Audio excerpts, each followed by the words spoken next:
就写了一篇《暗杀时代》，排版之道有二：一曰暗杀，一曰革命。今日之时代，非革命之时代，实暗杀之时代也。吴越在蔡元培的介绍就加入了光复会，开始积极谋划暗杀。1905年的9月24号，清政府派出5大臣出洋考察，回来举行立宪了，所以吴越就打扮成一个弹务人员，混到英国人的北京正阳车站。当时他身上是绑好的大弹，我据说吴越讲了一口安徽口，就让当时盘问的人员开始怀疑，不让他上车。还没有到5大臣所坐的车厢，他就奋力一击，引爆了车上大弹。消息传出来，震撼中外，让当时满清政府的立宪派得到非常重大的警告。吴越虽然失败，但是造成立宪派环境的丧失，对后来的政局影响非常大，直接开启了同盟会的大暗杀时代。民国时期，宗教人廖仲恺、汪精卫被暗杀。所以晚清这个革命，它到底对中国是帮助还是动荡？ Ladies and gentlemen, welcome the host. 欢迎收看今天的互来座谈，我是主持人历史哥李一修。我们今天继续来讲我们的历史讲堂啊，司徒思明系列哦。上一次呢，我们谈到了非孙中山所参与的革命，简称非孙革命啊。有呢孙中山流亡时期发生的，还有呢革命势力里面呢相对非常独立的光复会去推进的，也就是安庆起义啊。在安庆起义里面，我们可以看到有一个很重要的方法，就是暗杀这件事，已经逐步的成为革命党呢会使用的手段了。过去呢，暗杀在讨论革命里面比较少被注意到，它有一个关键是孙中山本人对于暗杀并不是这么的热衷啊。但是当徐锡麟呢一枪成名啊，把安徽巡抚恩铭给打死之后呢，暗杀的手段呢就越来越为聚焦了。然而革命党暗杀呢，它的方法啊，其实放诸四海啊，这个非常常见的手段啊。所以我们接下来好好聊一下暗杀啊。那暗杀不是只单对一个人啊，它事实上的这个暗杀的过程啊，所造成的结果是相当震撼，而也对整个革命的历史进程呢有所推进哦。所以今天我们就来好好聊一下暗杀作为革命当中千里之中取敌之首这样的一个手段，它到底是发挥了什么样的作用，又有什么样的历史意义呢？好，那我们讲到呢历史，我们当然来欢迎我们历史最强的王立本学长。学长好。好，主持人好，还有全世界的观众大家好。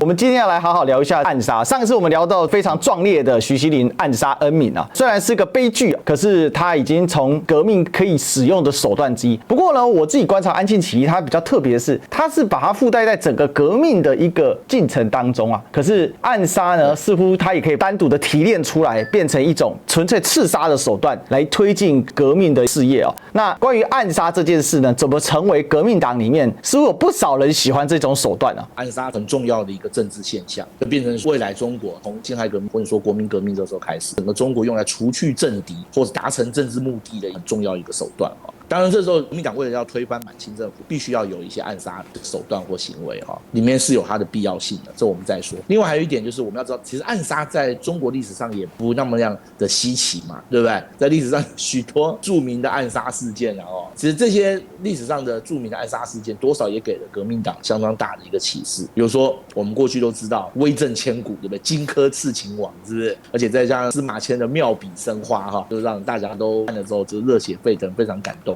另外到了清朝之后，在革命之前1870年就发生了一件轰动中外的巨大的一个暗杀案，在历史上称作叫赤马案。赤马案男主角就是当时的两江总督马新贻刺杀他的刺客叫张问祥，这件事情当时是轰动朝野。各位，两江总督是南洋大臣在疆吏当中排行第2，对不对竟然就被别人给这样杀掉了，而且是他去教育军队，在回去的途上就被刺客埋伏在草丛里面，冲出来一刀把他给毙命了。可这个事情到今天都还真相不明。暗杀还有一点就是它有隐秘性，然后它的成本低，杀伤力非常的大，所以很可以造成一种心理上的一种震撼作用另外还有一点就是，我们知道革命党他出国留洋之后，不论是留学日本或其他国家，多多少少都会受到19世纪激进主义的这样的一个影响。我们知道19世纪后半段之后，不要说是中国，整个世界都弥漫了这种激进主义的风气暗杀这种活动也不断的在欧美各国上演。比较有名的，比如说美国总统林肯被暗杀，对不对？这我们大家都知道。比如说奥国皇太子菲迪南大公夫被暗杀，这个不但是轰动世界，根本就是造成世界大战了，是不是？对，这个影响就更可怕了还有一个很有名的例子俄国沙皇，人称解放者的亚历山大2世被刺杀。对对对，也是遭到暗杀。其实俄国后来呢，尼古拉二世在日本也曾经受到过暗杀。我们前面有讲过，李鸿章在谈马关条约的时候也遭到日本刺客暗杀。那革命党很早的时候就开始讲到说要用暗杀作为手段，也有一些具体的实现了。我们比较知道的，前面有讲过，金正会时代当时有会党背景的史坚如，就在惠州起义的时候，他就想要暗杀当时的两广总督德寿，对不对？但是后来就失败了哈。不过其实孙中山的暗杀这件事情并不那么样的热衷，孙中山还是比较热衷于武装革命，反倒是其他非兴中会的系统，像黄兴、宋教仁的华兴会，他们早年的时候也曾经提倡过暗杀。有此一说啊，当年黄兴几度想要冲上阵去暗杀，因为黄兴就是那种抛头颅洒热血、舍己为人的性格都被孙中山给劝下来了。对，但他们并没有真正具体参加过暗杀。宋教仁大概也没有想到，后来他自己反而变成暗杀的受害者，大概当时还没想到。另外，其实在革命党的系统当中，真正最热衷于暗杀的活动的是光复会系统。首先第一个，光复会系统是激进排满主义嘛，各位还记不记得？是恨不得把满洲人彻彻底底从汉地18省消灭。第二个是光复会里面有许多人都有会党背景，各位应该晓得就是所谓的青帮背景，像是陶成章等人都有这样的一个背景，所以他们在使用的手段上跟决心上面，就比其他不同系统的革命团体来说，就有更激烈的这样一个做法。另外，补充讲一下，光复会后来在蔡元培等人的提倡之下，也成立所谓的北方暗杀团。后来在1910年还成立过支那暗杀团，就专门训练留学生来从事暗杀活动的。北方暗杀团比较重要的成员，除了蔡元培之外，另外还有赵升、杨玉麟、吴越等人都是当时北方暗杀团很重要的人物。后来到了1910年的时候，又曾经有一个团体叫支那暗杀团。支那暗杀团一直到民国时期都还相当的活跃。我们看大概到1905年之后，暗杀活动就开始变得非常的激烈，而且每一次都取得很震撼性的效果。其中比较有名就是我们过去在讲立宪运动的时候也讲过，1905年吴越他所进行的暗杀5大臣出国考察这件事。各位，按照我们今天研究辛亥革命一般的看法是认为说，为什么吴越要进行这么激烈的一场暗杀活动？除了他自己本身的信仰跟他自己本身为革命投身的这样一个决心之外，是因为立宪运动真的影响到或者说威胁到同盟会的革命运动。如果你不及时阻止，或者是制造一种恐怖的氛围，让立宪运动无法顺利进行的话，真的会让革命的事业没有办法推动下去。稍微讲一下非常壮烈的吴越。吴越他本身是安徽桐城人，后来他在1902年的时候，他在他的一个堂叔叫吴汝伦推荐之下进入保定高等学堂读书。各位，保定高等学堂是谁办的？各位知道吗？是袁世凯。袁世凯当时办的一个预备学校。其实讲起来他的前途应该是非常好的。不过他就在进入保定高等学堂的时候，开始阅读到许多革命党的书籍，包括我们前面讲过的革命军猛回头啦、警世宗啦、扬州十日记啦、嘉定屠城记等等，这些读完会让年轻人热血沸腾的枕头书嘛，看完之后就让这个年轻人思想开始变得非常的激进。大概就在他读保定学堂的时候，他也到过日本去游历过，他就认识了陈天华、赵升、蔡元培、章太炎、邱瑾、陈独秀等人，而且都变成很好的朋友。就在蔡元培的介绍之下，他就加入了光复会。注意这又是一场光复会的人士所主导的一场暗杀活动。之后他又加入了北方的暗杀团，就开始积极谋划暗杀。据说吴越还在日本弄到了一把手枪，常常练习打靶。一开始他最想暗杀的对象是满清新一代的满洲贵族里面受过正规军事教育的铁良。不过大概到了1903年之后，他的想法慢慢又改变，因为我们知道1903年之后开始有立宪的风声开始放出来，就是张之洞这些人开始在讲立宪了。1903年之后，他就认为满清政府的立宪运动必须要加以阻止。也就是说，他认为光是干掉一个像铁良这样的人也不足以影响大局嘛，对不对？要干就要干一场大的这场大的要根本的把立宪运动的推动日程改变掉。随后他又不断的联络国内的统治，甚至于把触角深入到当时为清政府服务的团体里面去。他就是希望能够制造一种掩护他过去是激进革命党人这样的印象。他工作做得相当成功，大概在1904年、05年之后，甚至于他当时已经认识部分靠近满清要员的人的身边了。终于他认为大概时机快要成熟了。在1905年9月24号，当时满清政府派出辅国公载泽、兵部侍郎徐世昌、户部侍郎戴弘慈、湖南巡抚端方、商务右丞赵英等5大臣出洋考察。各位，武大臣出来考察是一件划时代的事情，回来应该就是要举行立宪了。所以那个时候革命党人当然相当紧张，就认为说必须要有所行动了。所以吴越当时就主张必须要进行一次激烈的自杀性的暗杀行动，才有可能阻止满清政府的立宪。当时他就跟当时也是一样潜伏在北京的另外一位革命党张荣等人相互联络，就是要想办法先混到北京的正阳车站。正阳车站今天是现在的中国铁路博物馆，就在天安门广场附近。因为他们知道武大臣要从这里上车，吴越就打扮成当时火车站里面一个用今天话讲就站务人员，或者说可以说是一个侍从人员，准备要招呼武大臣上车的人员其中之一。各位，我们要知道一点，这个火车站是怎么来？这个火车站是在庚子之后英国开始积极修建所谓的京汉铁路，就是从北京到汉口的铁路。这京汉铁路的发车点就在这个车站。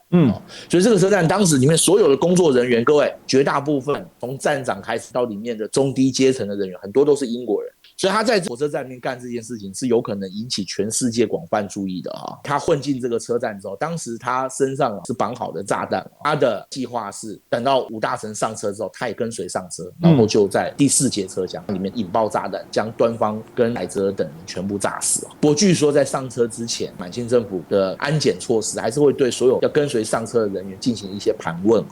据说吴越讲了一口安徽口音，就让当时盘问的人员开始怀疑，所有来做事应该都是北京土生土长的，怎么你讲了一口安徽口音？就在这个时候，他就被拦阻下来，不让他上车。当然他非常着急他看到月台上面载泽等人已经陆续鱼贯上车之后，他就认为他必须要奋力一击，他就一把就把安检他的人员给推开整个人就往火车上面冲进车站的时候，其实还没有到第4节，还没有到武大臣所坐的车厢，但是实在是很多人就开始拦阻他想把他扑倒。他在这种情况之下就引爆了身上的武器。英国人当时也很注意这一场暗杀活动，我们看到当时英国人给国内的报告，爆炸之后掀起严重的火花把整个车站的玻璃全部都震碎，许多人都受到很大的惊吓吴越整个腹部跟下半身当然就全部被炸碎了另外还有10余名陪同武大臣出洋考察的随从人员遭受各种不等的轻重伤消息传出来之后震撼中外各位是在英国人的火车站里面进行暗杀活动吴越虽然失败，但是这件事情的的确确让当时满清政府的立宪派得到一个非常重大的警告，就是如果未来有任何人还要跟满清政府合作搞立宪，那革命党绝对不会放过你，一定会用非常激烈的方法来处置来进行所谓的革命活动。这是吴越非常悲壮的暗杀虽然没有成功，但是造成的震撼跟影响还是非常大的OK， 是。那这里我补充，吴越呢，他的思想就是一直以暗杀为正宗，所以他会自己作为自杀炸弹客自杀炸弹客，你看我们今天讲到恐怖主义的时候，几乎已经是一个代名词的存在可是这是自古有之其实吴越当时在1905年，他在《民报》上面就写了一篇叫《暗杀时代》，他就写到排满之道有2，一曰暗杀，一曰革命。暗杀为因，革命为果所以你看他是把暗杀摆得比革命还要前面因为要有暗杀才可以成功的革命暗杀虽个人可为，而革命非群力即不效。今日之时代非革命之时代，是暗杀之时代也。所以他甚至说这就是一个暗杀时代，所以他是非常信仰暗杀的功效的。然后他以身作则，暗杀一个人就可以干嘛？对，你看他有讲，所以这叫什么？这叫以身殉道。那我们不能说他对或错，而是他当时就以这样的一个精神。可是他背后所驱动的其实是他对满人的憎恨，所以他是写排满之道，就是由暗杀跟革命来组成。所以可以知道吴越的思想里面，这个也代表了光复会的集体的思想，对于满族的这种对抗它是非常强烈的而这件事后来载沣呢，他在岳阳武大臣被暗杀事件之后，他真的很不理解他觉得奇怪，为什么？所以他就写了信给梁启超，就说：“为什么你们汉人会如此的怨恨我们满人？我不是已经在积极改革了吗？这到底是怎么回事呢？”所以这件事其实也对满人有一定程度的离心作用，那是一次一次堆叠起来的。当然，光复会的暗杀除了吴越之外呢，那最有名就是我们上次所讲到的1907年的安庆起义当中，徐锡麟用武装起义跟暗杀做一个结合的做法所以看起来暗杀呢就越来越成为在革命当中不可或缺的一种手段跟招式哦。除了吴越壮烈牺牲之外呢，其实我们可以来整理一下暗杀的目标。暗杀的目标呢，其实有分成2种不同的层级，一种是中央大员，那这种中央一级的大员，比如说封疆大吏恩铭，他是安徽巡抚吧，德寿两广总督，载泽这个属于中央级的非常重要的要员哦，因为载泽本身是载沣的弟弟嘛，看得出来就是整个北京政府的政治明星啊。但是另外呢，排满排的不只是满，就像当年义和团一样啊，杀大毛也要杀二毛啊。你说打洋人之外，跟洋人合作的也不可以留啊。好，同样的思想背景啊，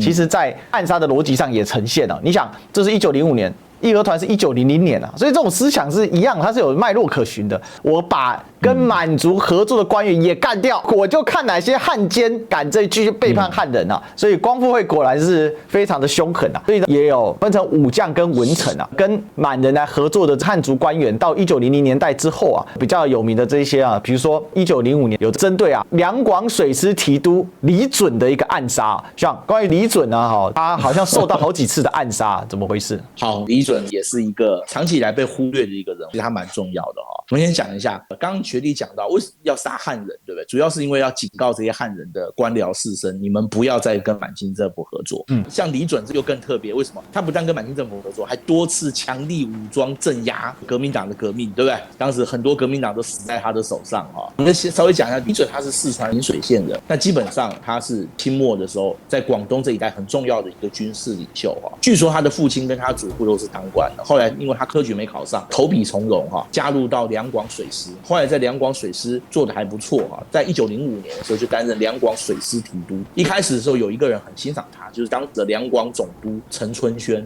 我们知道当时各省都在办新军嘛，各位。对。当时两广总督陈春轩在两广这一带办新军的时候，特别倚重李准，所以李准算是权力相当大的哦。各位请注意，李准是个标准的汉人。我们知道他镇压过潮州黄冈起义、惠州七里湖起义，大家都蛮讨厌他，所以当时革命党大概在1907年之后就把他列入必须要暗杀的一个重要的对象。李准在1907年、1908年2度哦，各位遭到革命党的暗杀哦，甚至有一次他在第2次暗杀是在前往官署的途中被革命党当街朝着他坐的轿子乱枪射击哈。不过李准命也够大了，第2次据说他枪还打中了他的胸部啊，就竟然2次重伤，2次都没死，所以这个人也算是很厉害哦，2次都没把他打死哦。我这边也可以看得出来革命党有多恨他嘛，对不对？非要把他打死不可。载沣都没有办法想象，我是要跟汉人或者说满清政府要跟汉人分享权利，为什么你革命党这么恨满洲人，非要把我们全部杀光不可？已经到这种地步。其实载沣他还是想太多，因为不是恨你满洲人而已，是根本恨整个满清政府。是，所以不管是你满洲人也好，对汉人也好，你只要跟革命党站在对立面，我就非要把你灭掉不可哈。不过各位，李准在早期国民党的一些教材或者是一些课本里面，就把它写成汉奸走狗之类的，非常难听。但我告诉你，李准其实对近代维护中国在南海的主权有卓越的贡献。他在1905年的时候率领了2艘军舰亲自航行到南海诸岛巡视因为当时台湾割让给日本，日本开始宣称东沙群岛跟部分南沙群岛日本有主权，所以这件事对中国的影响会非常的大。各位，日本人常干这种事，各位还记得我们前面讲钓鱼台也是这样一阵混乱就变他的。看来日本对东沙跟西沙又想要比照办理，当时的满清政府也跟日本进行过交涉啦，但交涉的结果并不是很好。不过你交涉其实没有什么用啦，最好的办法是你必须要把你的主权伸张到那里去，这才真的有用啊。各位你看1908年他才被暗杀，对不对？宣统元年1909年他就率舰队到南海地区去，陆陆续续勘察了15座岛礁，并且将今天的西沙群岛附近的一片浅滩重新绘制地图加以标示而且在这15座岛礁上面通通插上满清的黄龙旗，宣示主权。西沙群岛那一片海滩，各位如果你去翻一下今天的地图上还找得到，叫李准滩。按照当时的国际惯例，率先发现者就有命名权，那片就被他命名为李准滩。各位，这是中国对南海主权非常重要的一个很明确的证据，就在李准的手上完成。所以这个人绝对不是无能之辈，而且我可以说他是爱国的，他是很想有所作为的绝对不是讲讲而已宣统2年他巡查回来之后，亲自带着他的麾下的海军人员绘制了广东水师国防要塞图说，这本书今天还找得到，就把整个南海地区所有各个岛礁的位置完全详细的标定清楚，包括它的经度纬度，岛礁的上面的状况岛礁上有没有淡水，它都有标注。各位你不要小看，有淡水就表示可以常住人的。后来他在1911年，就辛亥革命爆发那一年，他就奏请当时的满清政府开发西沙群岛，得到满清政府的批准，准备要在第2年招徕华商承办岛务。简单说，就中国要正式的开发南海诸岛了，因为已经知道哪些岛的位置，哪些岛上有水嘛，可以常住人员在上面。不过我们知道1911年就发生辛亥革命啦，所以这个事情本来预计1912年要做的，所以就没有做了。但是无论如何他这一次的巡航南沙插旗跟命名的工作还是得到非常大的一个成就，对中国在南海的主权是有很大的帮助的。 OK， 这边补充几个李准被刺杀的一个过程刺杀李准先后有2波总共有4位当时参与同盟会的学生来设置的，就是留日生系列的这4位呢是刘师傅、李冠慈、温生财、陈敬玉，都是留日的。那这几位后来多少都参与到了黄花岗之役甚至有些就在黄花岗之役后就过世了有些是自杀，所以你可以看到就是说他们是非常热血爱国来对抗李准，因为李准确实是导致当时的革命数次失败都是由李准强力镇压。其实李准的部分也反映了当时整个满清的社会里面，其实清朝统治了快300年对于整个中国社会还是有非常强的一个影响力跟控制力我们讲到宣统帝退位的时候，大家就了解说清朝那个变革为什么到了民国感觉起来很像后清时代的那种感觉，因为社会的改变没有办法马上，你看还是有大量的旧官僚当然以革命角度来讲叫他们旧官僚嘛，但事实上他们当时就只是叫做官员，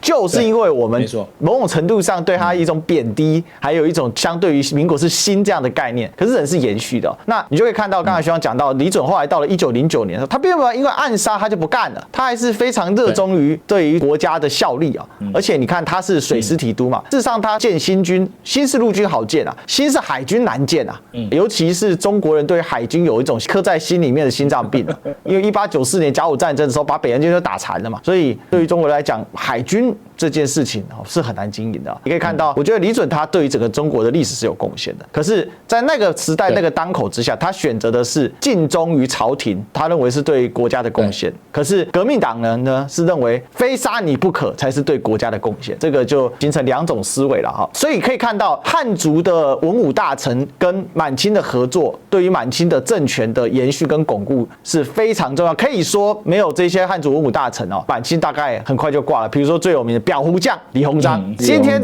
对李鸿章的评价真的是高低落差甚大，尤其是当爱国主义民族主义兴起之后，当然对李鸿章的评价会有更大的落差可是你可以看到其实整个满清的官僚体系是很庞大也复杂的那除了武将之外，文臣里面最有名被刺杀的是谁呢？发生在1904年的王之春遇刺案学长这又发生了什么事情好，王之春被暗杀是我个人认为晚清所有革命党暗杀活动当中我觉得最奇特的一个，为什么呢？因为王之春是一个标准的新派人物。什么是新派人物？就是他具备国际观，然后他很能够跟外国人交涉而且据说王之春的官声甚好，所以王之春其实在当时的评价并不低王之春这个人其实我们前面有讲过各位还记得吗？台湾民主国当时建议邱逢甲等人用台湾民主国的方式来抵抗日本的接收，进而让列强得以有机会有理由来干涉的人就是王之春。各位你看当时在中国没有几个人有这么先进的想法，王之春是其中之一。王之春我稍微讲一下，他是很标准的一个湖南地区出身的官员，早期的时候他也是湘军出身他做过曾国藩、李鸿章、彭玉麟等人的幕僚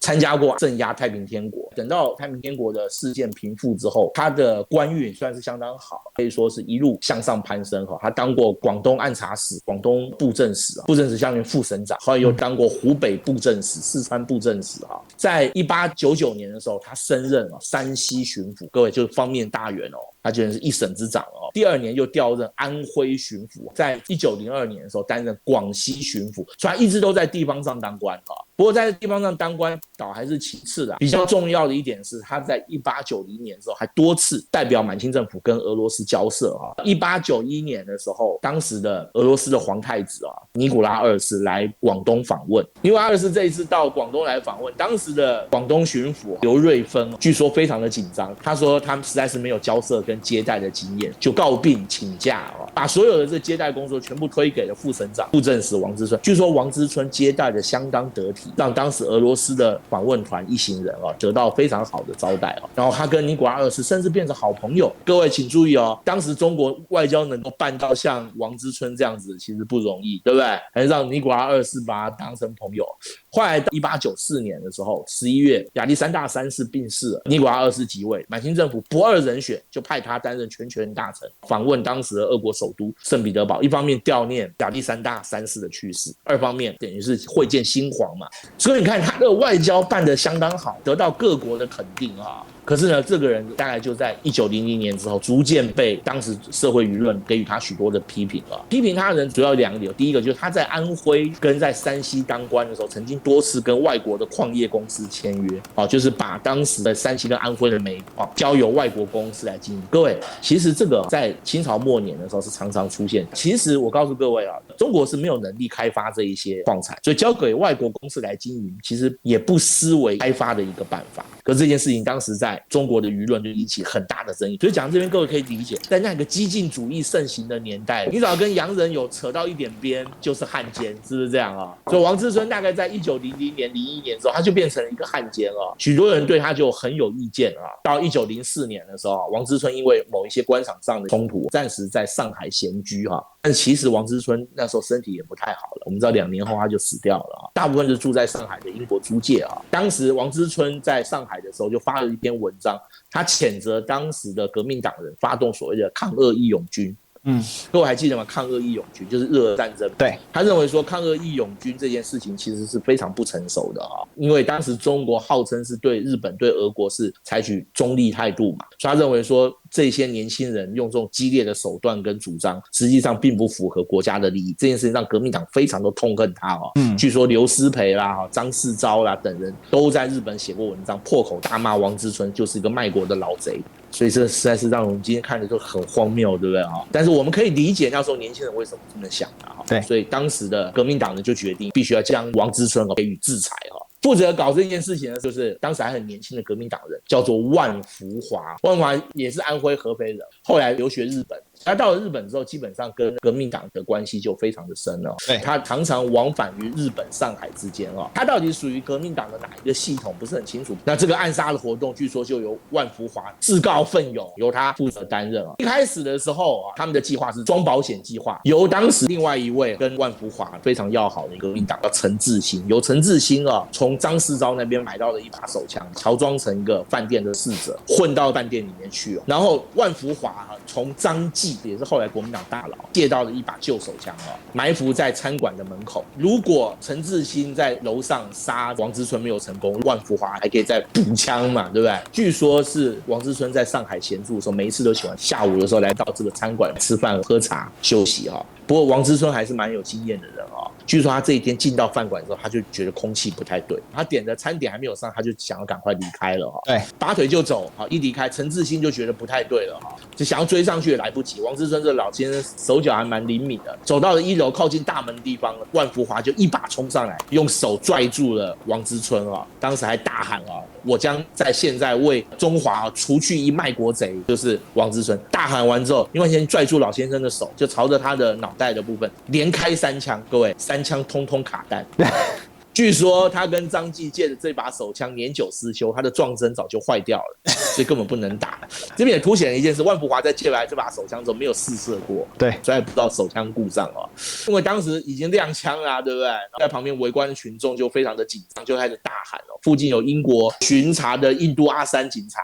就冲上来一把就抓住了万福华，将万福华压制在地，将他逮捕了王之春也顺利的逃脱了不过这一次虽然暗杀没有成功，但是却对当时的满清政府的汉人官僚群体有一个很大的借鉴作用。据说王之春在这个暗杀活动结束之后，多次有写信跟他的朋友说，他认为他这一生无愧于国家。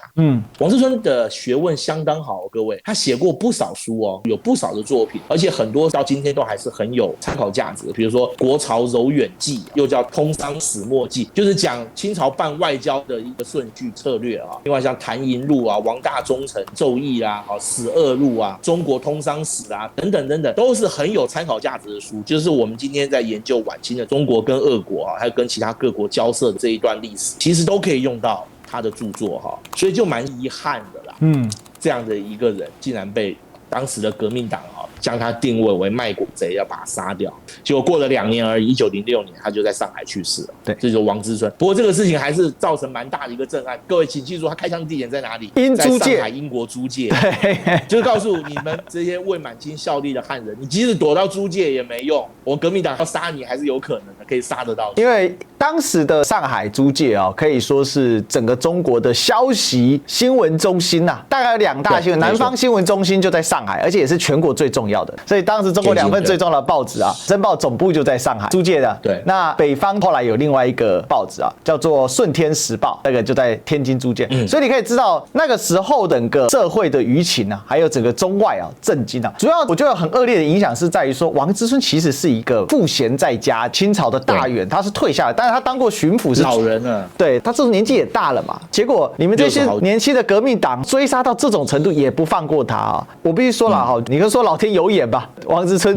侥幸的活了过这个。那这事件后呢，参与的人什么陈志新啊、张世钊啊、万福华这些人10几个人涉案参与的，通通被抓去了。不过呢，后来有一个人跳出来救了他们，谁呢？蔡锷啊，把他们给救走了。所以这些人没有被处以极刑啊。其实以当时满清政府风气，已经慢慢没有像过去抓到革命党就是打掉。通常如果没有造成人命，会判刑啊。而且这件事因为又在英租界发生的嘛，还有管辖权的问题啊。对，所以他们几个呢，后来也都活到了民国后期啊。所以在民国的时期呢，也做了一些贡献嘛。比如说最有名就张世钊嘛，张世钊后来到了民国时代，成为当时民国相当重要的一位政治人物嘛。那他的故事后面还很长啊，我们以后再来提啊。不过坏的影响确实产生了嘛，整个民情汹汹啊，而且呢人人自危啊。对，你不知道你什么时候会有被这个暗杀，社会风气变得不好，而且更加一步的鼓舞了各地的革命分子所以这种孤狼式犯案的，或者是这种小组式犯案的，不是组织型的大家要了解暗杀跟武装起义革命有个最根本不同。武装起义革命你必须要做组织串联，你如果人数不够，你做不了啊。不管你是透过会党系统，或者是像安庆的时候透过新军系统，你都必须要布建大量的人力下去，彼此之间有很严密的组织，你才能形成藤建制的部队，才有办法对抗清廷的官兵来做对抗。可是暗杀不一样，暗杀就有很多这种个别式的犯案。比如说呢，后来我们相对很有名的，在1910年的时候，大名鼎鼎的汪精卫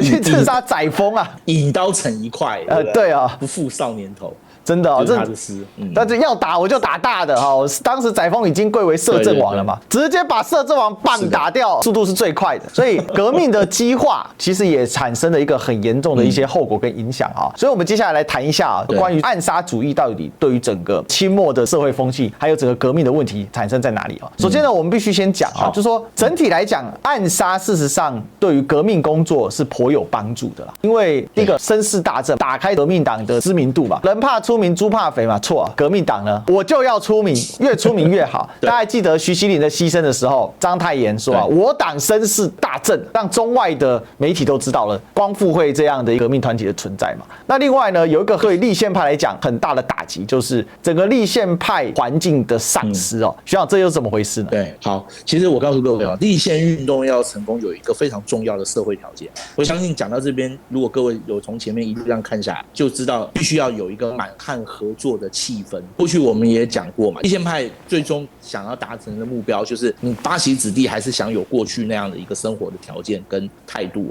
但是你必须要把权力从宫廷转移到国会简单讲就是这样。可是这种转移的过程当中，双方的互信是非常重要的。简单讲，满汉之间不能有太大的仇恨，如果有太大的仇恨，这个转移的过程就势必很难顺利的进行嘛，是不是？那你革命党像上次恩铭被徐锡麟暗杀，其实这个事情可以说是对整个清朝后来的政局影响非常大因为恩铭是非常提拔汉人的一位地方大员，结果他竟然被徐锡麟当面用乱枪打死所以这也说立宪派所期待得到的一个满汉相对和谐，能够逐渐走向合作的一条路或者说这样的一个社会环境就很难达成出现了，这是一个非常大的问题另外还有一点就是当时的官场舆论可以说非常的震惊尤其对汉族的官僚精英来说跟满清政府持续合作下去，最后的结果就会被革命党列为眼中钉，必须要除掉。我们前面讲王之春就是一个这样的例子嘛。但是在这样的一个情况之下，像李准、像王之春一武一文他们2个人因为尽忠职守，都遭到革命党的嫌恨，必须要将他们暗杀掉啊！这对当时整个中国的官场的氛围，或者说对当时整个中国的社会气氛来讲，都造成一个很不好的影响。甚至于各位，我们知道吗？一直到了民国时期，这种暗杀活动还不断在持续。对，我刚刚节目一开始有讲，纵观整个民国在大陆的38年，暗杀活动几乎从来都没有停止过，后面还出现过很多次，比如说宋教仁、廖仲恺被暗杀。你看这些革命党人到了民国之后，他们变成被暗杀的对象，是不是？另外像军阀头目，像孙传芳已经赋闲了，也被暗杀。另外最有名的民国时期，我认为影响最大的暗杀事件，就是1928年的6月4号，张作霖被日本的关东军的军人在皇姑屯这边暗杀。各位，这个暗杀过去在台湾的课本也是轻描淡写就写过去了，对不对？他这个时候是国民党北伐的敌人，但是各位，张作霖当时是安国军总司令，安国军总司令是控制北京中央政府。别忘记了，当时列强承认的是北京北洋政府，也就是说张作霖等于是当时中国的实质国家领袖。也就是说，中国的国家领袖被日本给暗杀，你就可以知道暗杀这种活动当时在中国造成有多大的影响。另外前面讲到了，像革命党人到了民国之后，因为各种被暗杀。另外还有一位比较有名，就汪精卫。汪精卫在1930年代也被王亚樵暗杀，子弹打入他的身体，卡在他的脊椎骨里面。虽然那一枪没把他打死，对不对？但是因为当时中国的医疗技术不行，他的子弹一直卡在他的脊椎骨里面，没有办法拿出来。从此之后，汪精卫生活据说非常痛苦。根据后来他身边的人回忆，汪精卫常常发烧，因为子弹卡在里面嘛。后来1944年的时候，汪精卫身体实在已经差到不行了，当时他已经是伪政府的领袖了。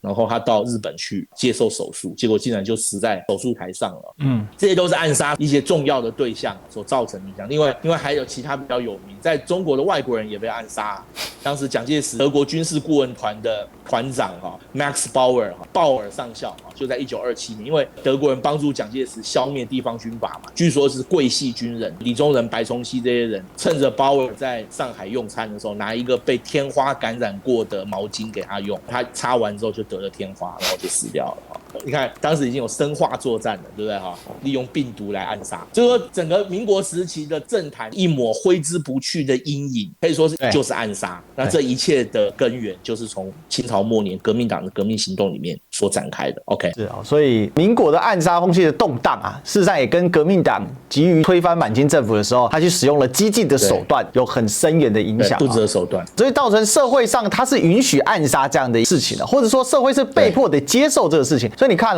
有中国人杀中国人，有外国人杀中国人，有中国人杀外国人的，简直是狗屁倒灶，乱七八糟。那更别说还有各种小人物这种暗杀还太多了。民国还有一个大案太多曾经有个女侠暗杀军阀，之前叫杀孙传芳嘛，结果杀孙传芳他后来没有被判刑因为社会风气是同情他的，非常对啊，所以大家理解吗？其实已经是有点失控了。所以其实晚清这个革命，它到底对中国是帮助还是动荡，这个你要看从哪个角度来切入，尤其是暗杀这个事情。那最后还讲一个东西其实个别事件它是有强力的推进效果的。比如说呢，我认为吴越事件的暗杀它是直接开启了同盟会的大暗杀时代。虽然1904年的时候就有万福华刺王之争，不过那个还算比较个人的。吴越这个它是有系统有思想的来带动这个暗杀的风气那徐锡麟的暗杀更是直接逼死立宪派仓促的上路，所以最后立宪派你看不只要急还要更急，层层推进，载沣都受不了。最后载沣只好向满族的保守派妥协。那我认为还有一个对清廷来讲最坏的影响，满族保守派对于汉族的仇视，而且呢他们的声势重新集结大振。因为满族的保守派在什么时候受到巨大的打击呢？就是在八国联军之一的时候，满族的保守派受到极剧烈的打击那几个非常非常保守，比如说我们之前讲过的李赞成义和团载仪的儿子朴眷作为大阿哥的事件，可是后来呢，这些人都受到相应的惩罚，甚至有些支持者还被作为祸首给处理掉了嘛。所以本来来说载沣能够掌握整个清末满族的改革派主导权，很大程度也是因为八国联军所造成严重的后果。